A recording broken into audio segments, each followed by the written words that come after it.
Magandang araw po sa lahat ng mga Kamilo and friends natin. Medyo mahaba po itong video ito, kaya makikiusap po ako sa inyo na tapusin nyo po itong video ito. Kahit skip nyo po yung ads, wala pong problema. Gusto ko lang po talagang ilabas tong video ito para may matutunan po tayo.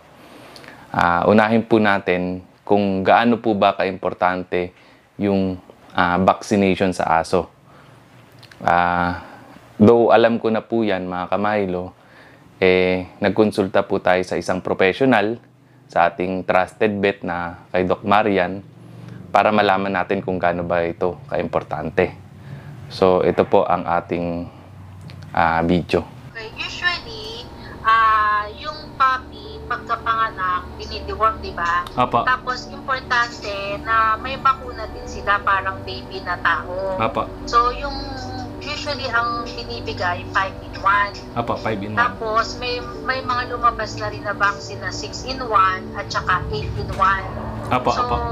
pero kung gusto mo na basic lang, pwede dun sa 5-in-1. Sa 5-in-1 kasi napoproteksyonan yung tuta sa parvovirus, yun yung tumatay ng dugo, Apa. leptospirosis, Apa. hepatitis, para-influenza, distemper. So yun yung limang sakit na common talaga dun sa mga tuta na pag na-acquire nila yung sakit na yun, mataas yung chance na hindi sila makasurvive dahil mababa pa yung immune system nila. After po ng 5-in-1, Doc, ano na po susunod, Doc? Pag na-start ng 5-in-1, 4 sessions yun every 2 weeks. 2 to 3 weeks interval. Yun. So, kailangan maka-apat siya noon, and then after a year, kailangan mabigyan siya ng booster. Yearly na yun. Booster siya isang beses sa isang taon. Tapos ang anti-rabies, Doc? Ang anti-rabies naman, binibigay yun as early as 3 months old ng puppy. At least na-deworm bago yung anti-rabies yun. Ang napansin ko po sa mga open community, yung mga aso nila, walang 5-in-1 pero pinapa-anti-rabies nila. Kasi dito kasi sa Philippines, common kasi yung, di ba, marami na kasi may rabies na aso. So, kaya mandatory na yung sa government natin. Gusto nila lahat ng aso may anti-rabies, mass vaccination talaga. Kaya may mga program yung mga barangay, mga mayor na. Pwede niyo po ba kami bigyan ng onting idea paano malalaman na may rabies ang isang aso despite the fact na walang mga test na gagamitin? Kasi ang ang magko-confirm talaga ng rabid ang aso is yung itetest siya. Okay. Although may mga signs din na makikita mo na kahit hindi pa natetest. Mga signs din na. Pero pwede kasing isipin mo na ibang sakit din yun eh. Kaya ang ginagawa, pag nakakagat talaga yung aso, dapat naka-cage siya or naka-confine siya para ma-observe mo yung mga signs kung tatamlay ba siya. Okay. Doc, ganito po kasi, yung nangyari po sa akin dito, ganito po. Yung aso, pag yung tuta nung dinala dito sa amin, pag natutulog siya, nanginginig siya. Parang nangingisay siya. Tapos pangalawa, Doc, kagat lang siya ng kagat. Okay. Kagat lang siya ng kagat. Ganon yung behavior niya. Sa akin bilang isang dog trainer, pinag-aaralan ko din bakit itong tutang to. Hindi play biting, Doc, as in kagat talaga yung ginagawa niya eh. Kasi ang rabid na aso, nakakita siya anything na nagbubo, kakagatin niya. Ganoon. So kahit plastic lang yan or papel lang yan, pag nakita niya parang dilipad lang, nakagulin niya yung kakagatin niya. So Doc, masasabi niyo bang sa utak na yung tama ng aso? Ay, pag rabid talaga ang aso, utak talaga tinamaan. Okay. So, utak na yung tinamaan ng aso. Kumbaga, ang hirap i-train nun dahil medical condition na yung problema nun. Hindi na behavior lang basta-basta. Makikita mo sa signs na may mga ganong signs siya na rabid. Ano ba yung 6-in-1, Doc? Ano nadagdag dun? Pag sa 6-in-1, di ba yung na-mention ko ng mga sakit kanina na 5? So, kung 6-in-1 naman, may coronavirus siya. Ang 8-in-1 naman, sa 6-in-1, di ba may coronavirus? Sa 8-in-1, wala siyang coronavirus, pero yung strain ng leptospirosis niya, 4. Okay. So mas maganda yung 18-1 Kaya Doc, no? 18-1 siya. Meron kayong ganun Doc, 18-1? Ako mas gusto ko yung 18-1 na Okay. ibigay sa aso. Kasi di ba dito sa atin maraming daga. So mas maganda siya. Okay. Doc, maraming salamat po sa napakagandang advice nyo sa amin at makakatulong po to. Mga Kamilo, Sana nakatulong. dito ko dinadala yung mga dogs ko simulat sa pulpa dito sa Doggy's Choice kay Doc Marian Marukot. Maraming salamat po Doc Marian ha, at marami tayong Thank you. matutulungan ng mga ano natin, mga Kamilo and friends natin. Salamat po Doc, God bless you. Okay, thank you. Thank you, God Doc. bless. Bye-bye. Apo.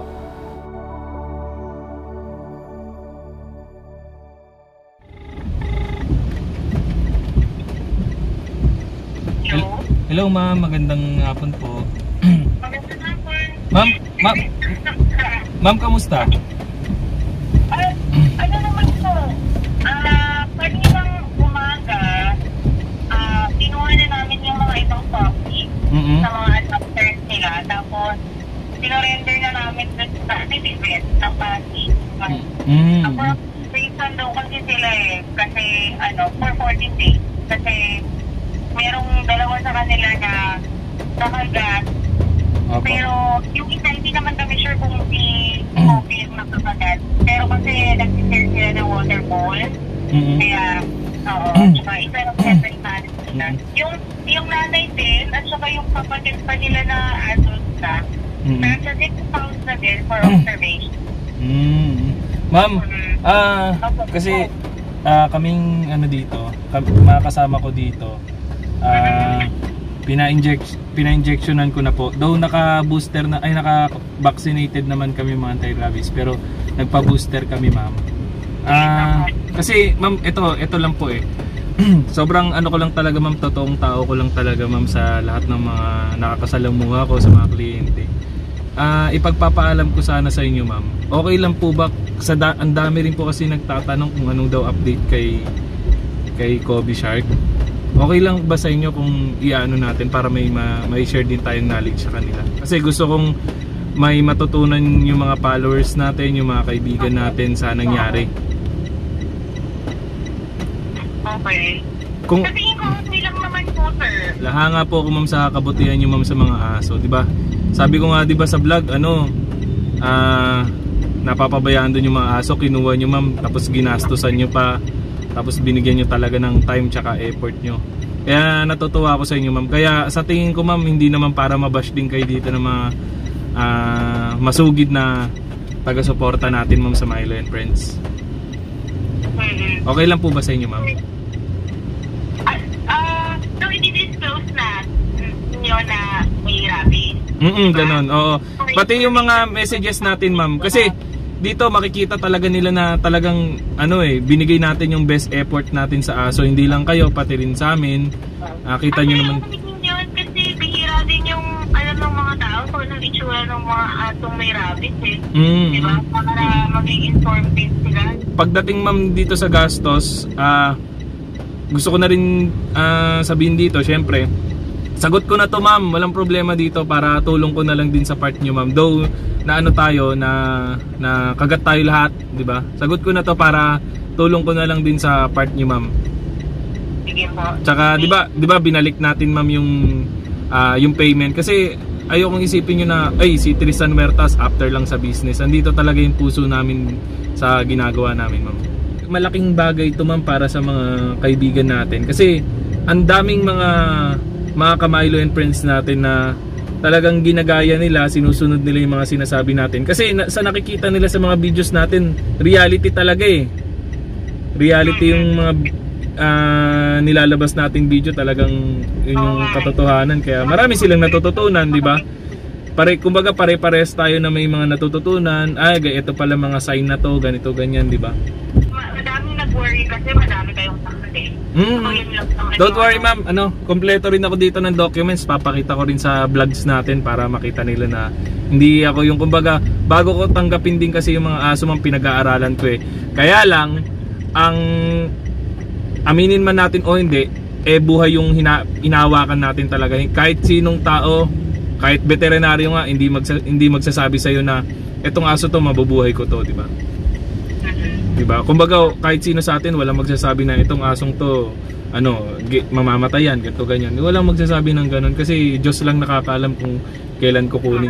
Sir, pwede niyo din po palang i-mention na take action na yung city government ng Pasig about it. Kasi like kanina, pinakusahan na nila yung mga aso sa area, basta dalawang barangay. Apa. Oo. So, para gano'n din, kumbaga, meron din ginagawa, may parties na po yung LGU. Ayun nga, parang nangyari kasi po, parang whistleblower kami Parang, kasi kung pwede kasi namin hindi nadalhin sa bahay, pero dinala namin siya para lang malaman din ng kung meron kung talagang totoo yung rabies, di ba? Apo. Totoo pala siya. Yun, nag-worry na yung city government of Pasig kasi akala nila, na-eradicate na nila. Ma'am, maraming salamat po. Ingat po kayo mabuti, ma'am, ha? Apo. God bless you, ma'am. Thank you. Okay. Marami po ang nagtatanong kung kamusta na po si Kobe Shark. Dahil dun sa post natin dito sa page, marami pong likes, share at comments dahil ang cute po talaga ng tuta na si Kobe Shark. Actually, ako tuwang-tuwa din ako. Ayun nga po, maraming nagtatanong kung kamusta po si Kobe Shark. Dito ko po sasabihin sa inyo na patay na po si Kobe Shark. At ang kinamatay niya po ay rabies. May rabies po si Kobe Shark. May rabid na po siya kung tawagin. Masakit man pong isipin at maranasan tong gantong pangyayari, kailangan po talaga natin tanggapin. At isa sa mga importanteng tanong dito, paano ba natin malalaman kung ang aso ay may rabies? Okay? Kung titingnan nyo lang po ang isang aso, wala po talagang kakayanan para masabi natin na may rabies yung aso. Pero meron po yan mga signs. Sa tagal na rin po natin nagtuturo ng aso, 2014 pa, nagsimula ako talaga kay Milo. Sa tingin ko, according to the best of my knowledge, wala pa yata akong natuturuan o naging estudyante na may rabies kasi kadalasan po complete vaccinated. Ito lang po talaga yung first time ko na mag-handle ng 1 buwan at kalating tuta na aggressive. Ngayon, sabi nga natin, may mga signs po daw yung aso na may rabies. Ayon sa aking mga nabasa at na-search dito sa internet, meron tinatawag na mga behavioral changes yung isang aso or tuta. Yun, yung sobrang anxious, balisa, tsaka aggressive. Tapos, kung sa mga submissive dog naman, masyado daw friendly. Yun ang pagkasabi. Tapos, nagpapakita rin daw to ng mga seizure. Yun nga, kung napanood nyo tong previous video ko kay Baby Shark, nasabi ko dun na nangingisay si Baby Shark, si Kobe Shark. Tapos, meron pa siyang tinatawag na nagiging extremely vicious o yung meron silang bagay na parang naging bisyo nila. Yun nga, kagat ng kagat. Kaya nga kakaiba. First time ko talaga, kaya naglakas loob ako dito, mga ka-Milo. Though, pwede ko nga itong itago sa inyo sa totoo lang. Gusto ko, dahil mahal ko itong ginagawa ko at mahal ko yung mga taong sumusuporta sa atin. Tsaka sa lahat ng mga nanonood dito sa Milo and Friends, sinishare ko itong experiences ko dito. So yun yung sign na yung isang aso ay rabid. Ibig sabihin, infected. Kaya rabid yung term. Ngayon, mga ka-Milo, though may mga ganun signs na makikita kayo sa mga aso nyo, hindi pa rin po nangangahulugan na may rabies yung aso nyo. Okay? Kailangan pa rin po ng mga test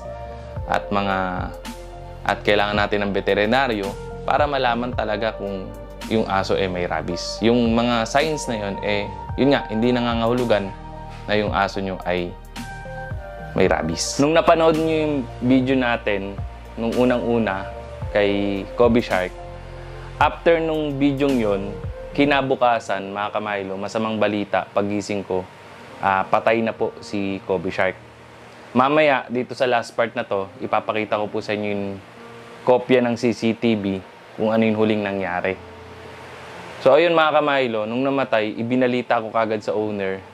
Sabi ko dun sa group chat namin, Ma'am, bad news, patay na po si Kobe Shark. So nagtawagan kami, tapos talagang sobrang nakakalungkot sa part namin at syempre sa part nila. Pagpunta nila dito, kinuha nila yung bangkay ni Kobe Shark at ipapatest nila.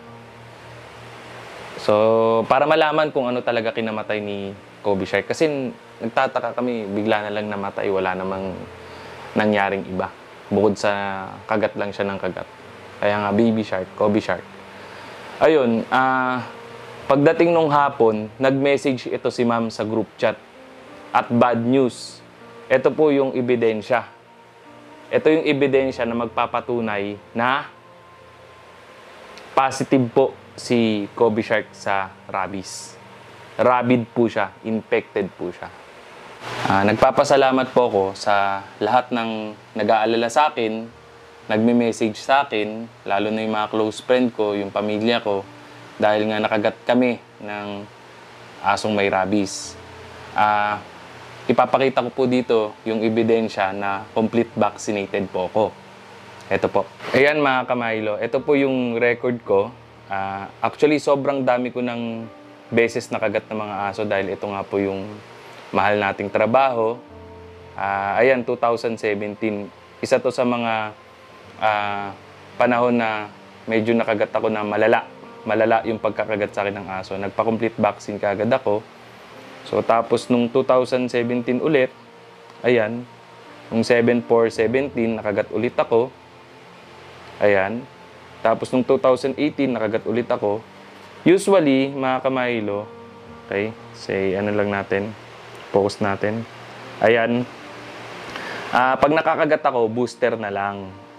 Booster na lang. Tapos ito po yun ngayon. Ayan, booster na lang din po ito.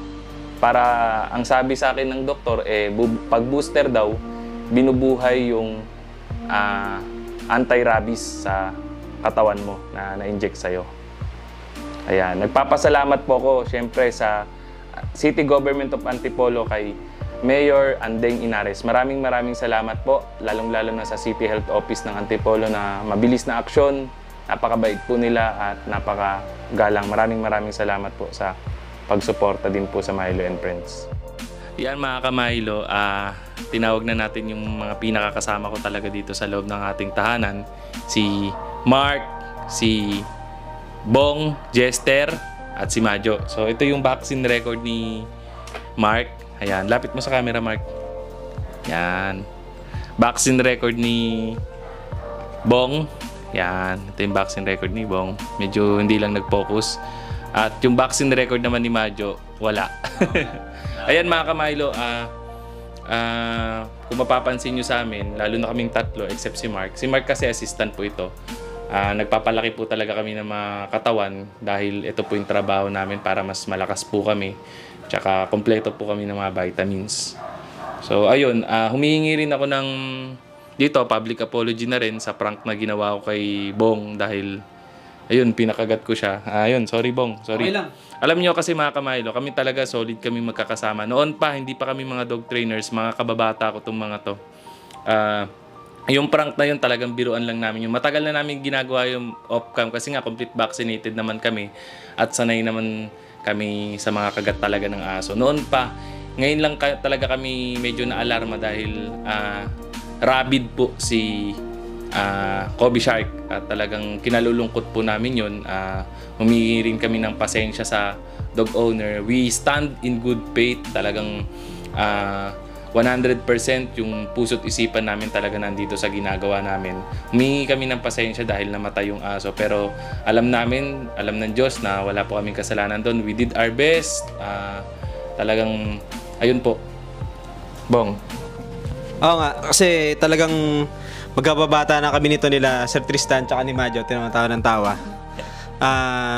Sanay na kami sa ganung biruan talaga. Kahit off-cam.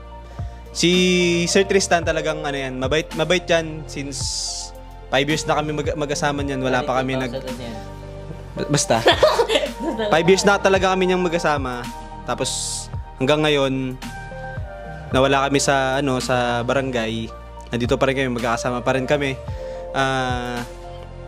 Magaling si Sir Tristan makasama. Ang masyado lang siya stricto talagang kapag trabaho. Ay nung niya, hindi naman bad side yun, masyado siyang perfectionist. Kapag talagang trabaho, gusto niya lahat smooth. Kailangan lahat ng client nasasagot ng araw-araw, mag-update araw-araw ng video. Yun. Ako naman. Ikaw, Mark. Sa akin po, boy po ako dito, taglinis po ako ni Boss Tristan. Minsan po, tawag ko po talaga niyang Kap, kasi kapitan po dito yan Siyempre po, pag sa trabaho po talaga. Di may iwasan na magkamali sa trabaho. Siyempre, mapapagalitan ako. Pero pag oras naman ng biruan talaga. Solid talaga, solid yan boss namin, Boss 3. Ayan ang lodi ko talaga. Magaling makisama talaga yung boss namin. Boss, ayaw niya nga tinatawag siyang boss. Ayaw niya rin ng Kap. Gusto niya, loads lang, par, ganun lang. Dapat pantay-pantay lang. Pero pagdating talaga sa trabaho, guys, yan dapat bibigay mo yung best talaga dapat. Tapos siyempre dapat nag-enjoy ka, tapos basta gusto mong ginagawa mo, tapos lang, patience lang talaga, guys. Ito masasabi namin talaga na buo talaga kami dito. Wala makakapigil sa mga ginagawa naming trabaho, sa samahan namin, sa pakikipagkaibigan namin. Kahit saan kami mapunta. Kaya maraming salamat po sa lahat ng sumusuporta sa Milo and Friends. Talagang mahal na mahal namin kayo. Ayan, pag dumating yung mga inaasahan namin na blessings, mag-share ulit kami ng mga blessings sa mga kaibigan natin. Add nyo ako sa personal Facebook ko, Tristan Huertas, para mas maging personal ko kayong kaibigan. So, bago po matapos ang lahat, ipapakita ko po yung huling kopya ng CCTV ni Baby Shark. Ito po yung huling gabi na kasama namin dito si Kobe Shark nung after ng vlog namin. Ito po, CCTV po ito. Wala pong script dito. Kaya makikita nyo po dito kung gaano ko po kamahal yung ginagawa ko, gaano ko kamahal lahat ng mga aso nandito. Kahit hindi ko aso yan, mahal na mahal ko po talaga yan. Ito po, yung huling video.